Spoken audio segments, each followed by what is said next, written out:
Sıfır Budak YouTube kanalından herkese merhabalar. Bu videomuzda epoksi ile mazel ağacını birlikte kullanarak çok güzel biraz önce videosunu izlemiş olduğunuz epoksi bıçak kabzasını yapacağız. Öncelikle şunu hatırlatayım. Bu bir bıçak yapım videosu değil. Burada epoksi kabza yapımını anlatacağız. Bıçağı bir internet sitesinden tedarik ettik. Ağzı açılmış şekilde, ısıl işlemi yapılmış şekilde bize geldi. Ve biz bu hazır şekilde gelen bıçağı kabzasını yapacağız. Yani metal işçilik kısımlarını burada anlatmıyoruz. Evet, kalıbımızı hazırladık. Daha önce kesmiş olduğumuz kabzanın içerisinde gözükecek olan mazel ağacından ahşap parçayı da içine yerleştireceğiz. Ve daha sonra üzerine epoksi dökerek kabzanın kaba halini hazırlayacağız. Evet, şimdi burada bir tüyo vermek istiyorum. Yüzey epoksi kaplaması. Bu sehpalarda, büyük masalarda da geçerlidir. Asıl dökümü yapmadan önce ahşap parçanın içindeki hava kabarcıklarını gidermek için ahşabın üstü küçük bir döküm yaparak üzerine fırçayla da bu şekilde fırçayla yayıyoruz ve üst kısmı kaplanıyor ve asıl epoksi dökümünü yaptığımız zaman içinden ahşap kabarcıkların çıkmasını engelliyor bu yüzey kaplaması. Evet, şimdi asıl epoksi dökümümüz için epoksi karışımı yapıyoruz. Epoksiyi karıştırdıktan sonra bu hileyi daha önce anlatmıştık. Sıcak suda bekletiyoruz. Sıcak suda beklettiğimiz zaman şu an hızlandırılmış şekilde gördüğünüz gibi içindeki hava kabarcıkları yukarı doğru yükseliyor ve daha temiz, daha pürüzsüz bir epoksi oluşturuyor.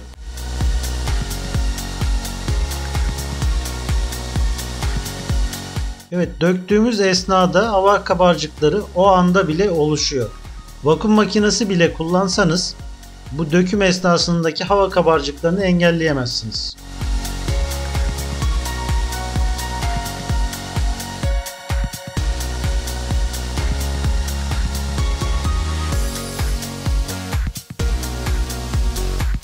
Hava kabarcıklarını görebiliyoruz burada.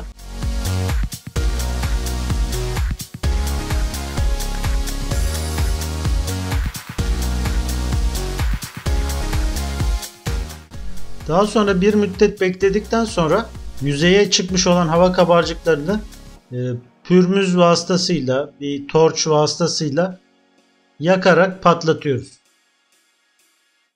Bu işlemi birkaç kez yapmanız gerekecek. Bir kez yaptıktan bir 10-15 dakika sonra tekrar baktığınız zaman bir miktar daha yükseldiğini, hava kabarcığı oluştuğunu görüyorsunuz. Ve onları da patlatarak en son bitene kadar patlatma işlemine devam ediyoruz. Evet, bir hafta geçtikten sonra kalıp açılışını yapıyoruz. Ben epoksi kalıp açılışlarını bir hafta sonraya bırakıyorum. Tam kurumadan sonra 3-4 gün de açılış yapabilirsiniz. Fakat işlemek için epoksiyi bir hafta mutlaka bekleyin.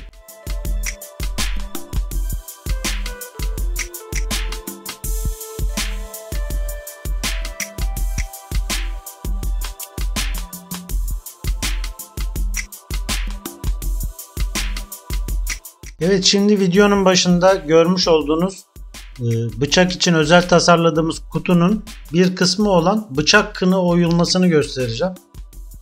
Kutunun diğer kısımlarını göstermeyeceğim burada.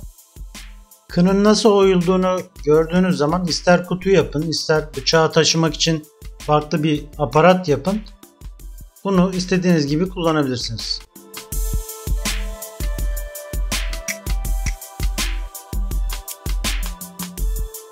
Öncelikle el frezesiyle oyduktan sonra elle, ıskarpayla yardımıyla oyma kısmına geçiyoruz.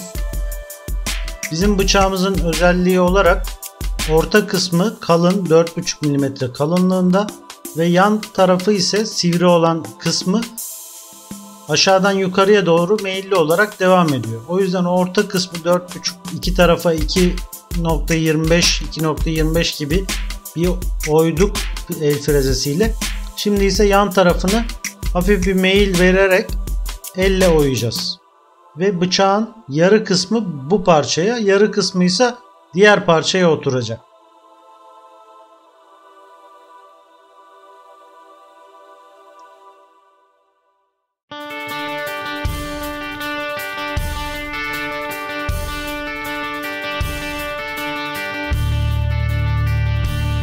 Oyma işlemi için ıskarpela, törpüler, zımpara, bunlar hepsi kullanılabilir. Ne kadar aletinizin olması sadece ne kadar sürede oyacağınızı değiştirir. İsterseniz el frezesini kullanmaz, ıskarpela ile kendiniz de oyabilirsiniz. El frezeniz yoksa.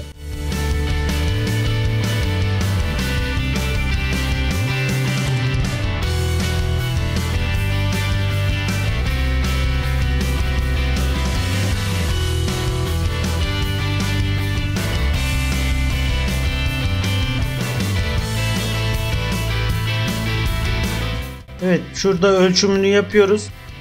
Ufak bir dengesizlik de giderdikten sonra bu şekilde oturacak. Rahat bir şekilde girip çıkıyor. Evet, şimdi kabzanın hazırlanması kısmına devam edelim. Kalıp açılışını yapmıştık. Açtığımız kalıptan çıkan epoksiyi düzelteceğiz önce. El planyası yardımıyla yan tarafını ve ön yüzeyini düzelttikten sonra daire testereye geçeceğiz. Paralellik mesnedini de kullanarak bu sefer düzelttiğimiz tarafların diğer kısımlarını daire testere vasıtasıyla tam bir şekilde alacağız. Eğer yamuk bir şekilde daire testereye geçerseniz bu sefer paralellik mesnedini kullandığınızda diğer tarafı da yamuk olacaktır.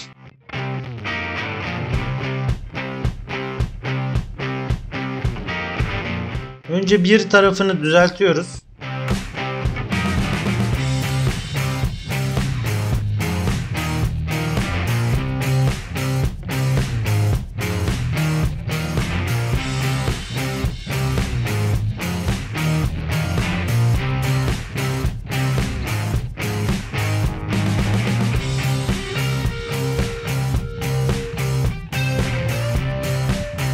Şimdi kabzanın ön yüzeyini düzelteceğiz ve en sonda da kabza kalınlığımız, bir tarafın kalınlığı 1,5 santim 15 mm olmasını istiyoruz.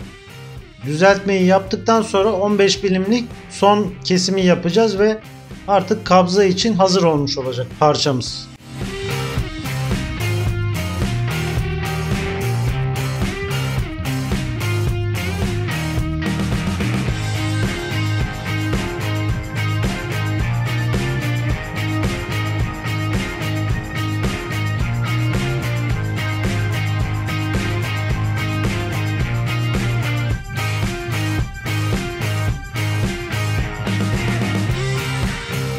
Şimdi de bıçak için iki taraflı kullanacağımız kabzalıyı kesimini yapacağız. Parçamızı ortasından keserek bıçağın ön ve arka yüzeyi oluşacak.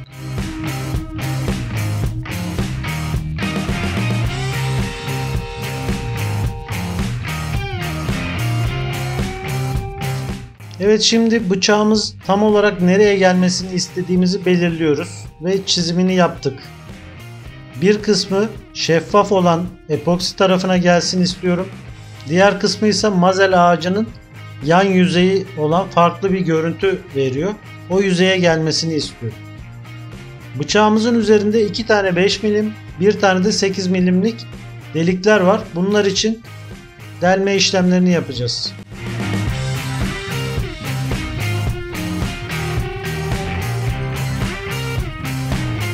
Burada önemli olan iki parçanın da tam aynı yerlerden delmesini yapabilmek.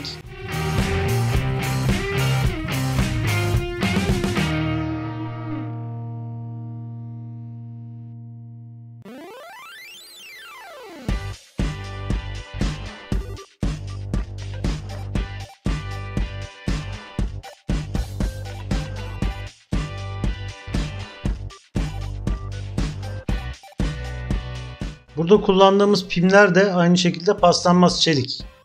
304 çelik olarak geçiyor. Evet, delme işlemlerini yaptıktan sonra bıçak ve kabzalar tam olarak nasıl oturduğunu görmek için deniyoruz.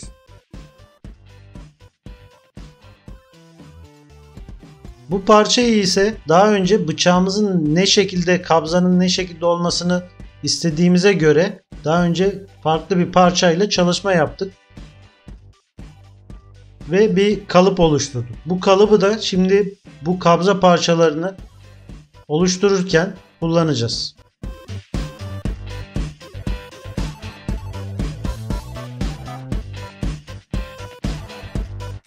Bıçakla kabza parçalarının yapıştırılmadan önce bıçağın üst kısmına gelecek olan, yani yapıştırdıktan sonra çalışamayacağımız olan yüzeyini, işlemlerini tamamını bitireceğiz.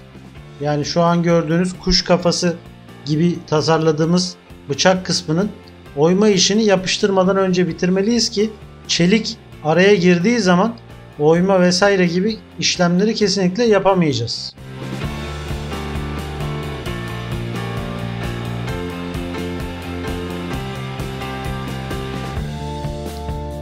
Bu testereyi de bahsedeyim. Kıl testere. Stanley markasının Fatmax modeli diye geçiyor. Ve testeresi çok ben beğendim. Sizlere tavsiye ederim.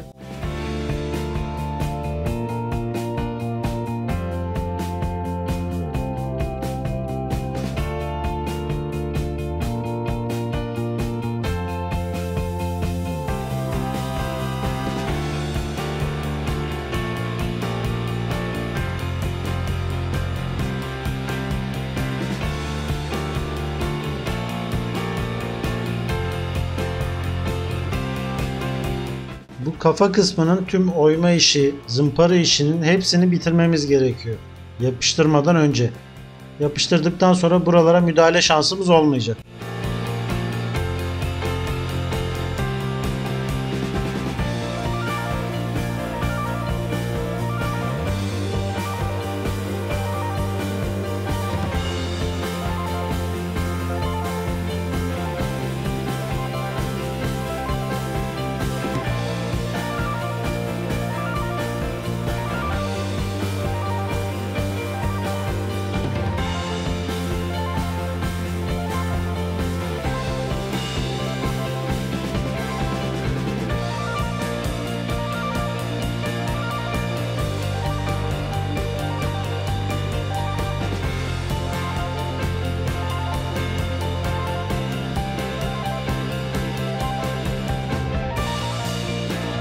Evet, zımparalama işleminde 80 kum zımparadan başlayıp 150, 240, 320, daha sonra 400, 500, 800, 1500 ve 3000 kum. Bu 3000 kum en ince kullandığım zımpara. 3000 kum zımparadan geçtikten sonra şeffaf görüntüyü neredeyse elde etmiş oluyoruz. Bu kısımlar öncelikle çeliğe değecek olan iç kısımda kalan yüzeyleri. Bu yüzeylerin zımparalamadan sonra da pasta ve cilasını da yapacağız ki çelik kısmına yapıştıktan sonra buraya bir işlem yapamayacağız. O yüzden şeffaf bir görüntü elde edebilmek için bu yüzeyleri öncelikle yapmış olmamız gerekiyor.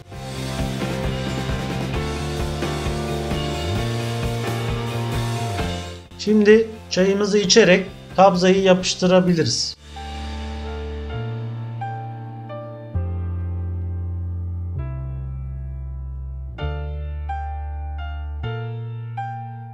Evet, burada yapıştırma işleminde de yine epoksi yapıştırıcı kullanıyoruz.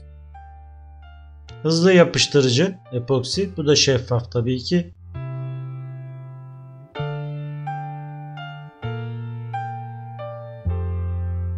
Yüzeyin her tarafına değmesine dikkat edin. Yüzeyin her yerinde epoksi yapıştırıcı olsun. Kenar kısmından ufak bir pay bile bıraksanız o kenar kısmı tam olarak tutmayabilir. Aynı şekilde çok fazla da sürmemeye çalışın. Yine üst tarafa gelecek olan epoksi taşarsa oradan temizlemesi de metal üzerinden zor olacaktır.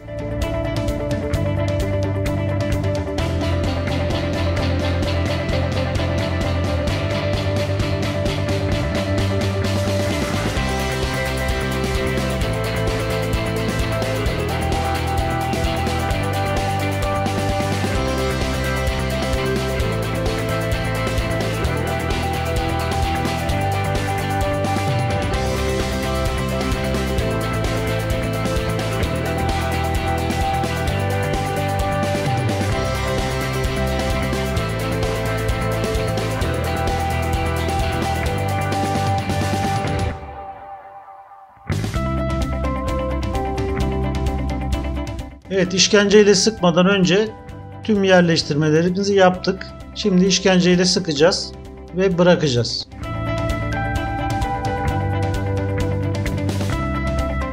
Yine işkenceyle alt kısmı, üst kısmı her yerini sıkıştırın. Hızlı yapıştırıcı, hızlı epoksi olmasına rağmen 24 saat bekleyin mutlaka. Açılma yapabilir. Çünkü bunun üzerine de kabzayı şekillendirmek için bayağı bir işlem yapacağız. Öncelikle kaba kesimleri için yine kıl testeremizi kullanıyoruz.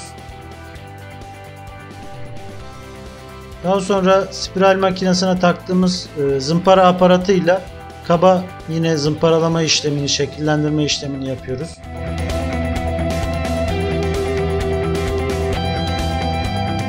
Bant zımparanız varsa onunla da yapabilirsiniz bu işi.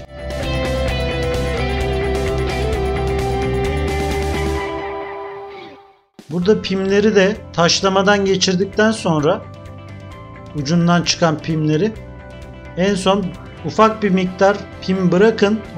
O kalan pimleri zımparada giderirseniz temiz bir metal yüzey elde edersiniz. Evet, şekillendirme için ben freze tablamı da kullanacağım. Biraz önce söylediğim gibi ne kadar uğraşacağınızla ilgili. Eğer el frezeniz yoksa törpülerle bu kabzayı düzeltme işlemini de yapabilirsiniz tabii ki, ama daha fazla süre alacaktır.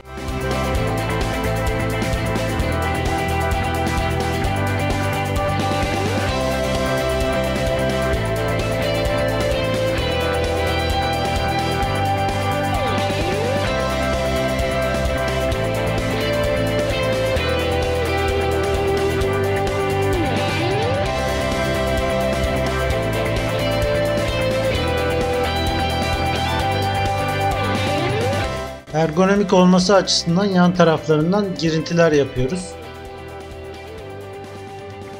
Kabzanın buradan sonraki kısmı aslında size kalmış. Nasıl şekillendirmek istiyorsanız ona göre yapabilirsiniz. Örneğin baş parmağınızın oturacağı bir yer ayrıca oyabilirsiniz. Veya avuç içinizin oturacağı bir yeri ayrıca oyabilirsiniz. Bunların hepsi artık sizin tasarım gücünüze kalmış. Burada kullandığım törpü demir törpüsü aynı zamanda. İç kısmında artık pimler yerleştiği için pimleri de törpülememiz gerektiği için demir törpüsü kullanıyoruz burada. Yavaş yavaş şekillenmeye başladık.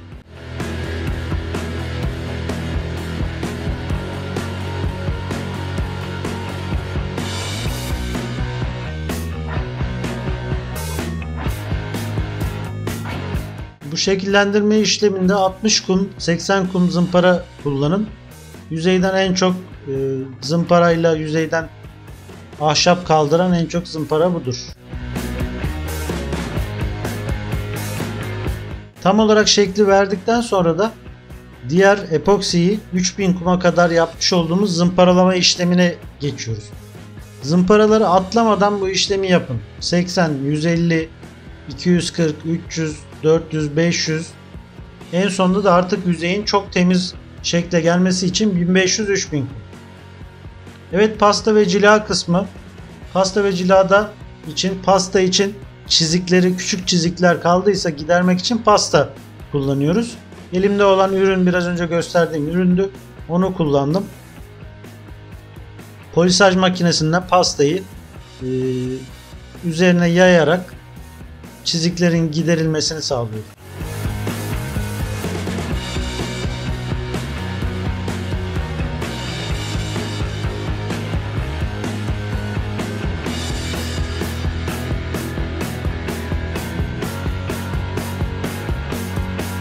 Şimdi ise cila kısmı. Cilada da Dion'un bir cilasını kullanıyoruz. Soran arkadaşlar oluyor. Metaller için kullanılan cilaları epoksi için kullanabilirsiniz. Evet, bu cilalama işlemimiz artık son haline getiriyor kabzamızı.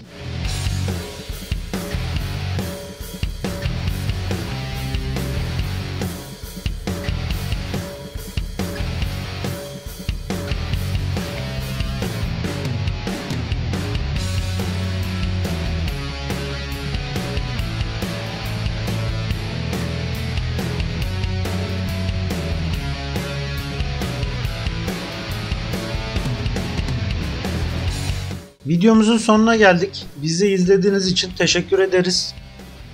Sizlerden gelen olumlu mesajlar bizi çok mutlu ediyor. Sizlerin bir şeyler üretmesine katkı sağlayabiliyorsak bizler de çok mutlu oluyoruz.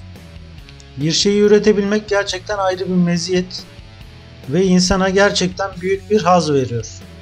Yeni videolar oluşturmaya devam edeceğiz. Yeni videolarımızda tekrar görüşmek dileğiyle iyi günler.